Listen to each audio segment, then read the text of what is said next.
আসসালামু আলাইকুম। হিন্দু ভাই ও বোনেদেরকে জানাই নমস্কার। অন্য অন্য ধর্মের জাতি ভাই ও বোনেদেরকে জানাই আদাব। আমি তান্ত্রিক বড়ুয়া।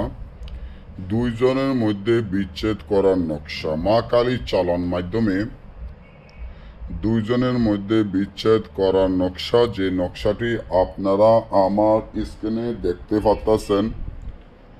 এই নকশাটির মাধ্যমে দুই বন্ধুর মধ্যে বিচ্ছেদ করাতে পারবেন এবং স্বামী ও স্ত্রীর মধ্যে বিচ্ছেদ করাইতে পারবেন, প্রেমিক ও প্রেমিকার মধ্যে বিচ্ছেদ করাতে পারবেন। মা কালী যদি এই তাবিজের দিকে একবার নজর দেয় তাহলে আপনি দেখবেন সাথে সাথে যাদের মধ্যে বিচ্ছেদ করাবেন সাথে সাথে বিচ্ছেদ হয়ে যাবে। তবে তাবিজগুলার যে নিয়ম কারণগুলো পালন করতে হয় এগুলো আপনারা পালন করতে হবে। বিচ্ছেদ করাইতে গেলে কি কি লাগে, কি কি প্রয়োজন, যেমন কালো কুকুরের রক্ত, কালো কুকুরের দাঁত, কালো বিড়ালের রক্ত, কালো বিড়ালের দাঁত, এগুলো আপনারা জোগাড় করতে হবে।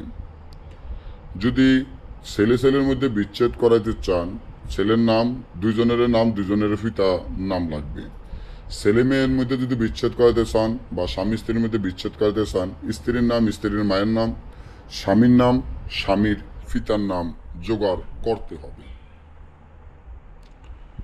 এবারে আপনারা কালো কুকুরের রক্ত সাথে কালো বিড়ালের রক্তের সাথে নিম পাতার রস, তিতকরল্লার রস তাবিজের ভিতরে দিতে হবে। আরবি লাইনে তাবিজগুলো সবসময় লিখতে গেলে বাম হাতে লিখতে হবে, ফুগের দিকে মুখ ফিরিয়ে। বাম হাতে লিখতে হবে ফুগের দিকে মুখ ফিরাইয়া। যখন তাবিজটি লেখা শেষ, এই তাবিজের একটা জাগৃত মন্ত্র পড়তে হবে, যে মন্ত্রটি পড়লে মা কালী সাথে সাথে তাবিজের সাথে স্মরণ হবে এবং সাথে সাথে আপনার কাজ করার জন্য পাগল হয়ে উঠবে।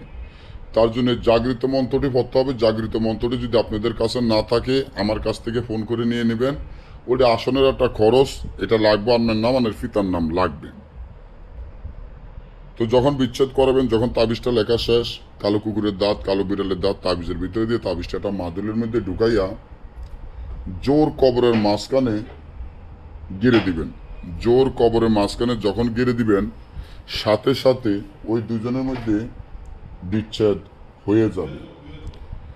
তো সবাই ভালো থাকবেন। আমাদের থেকে কাজ করলে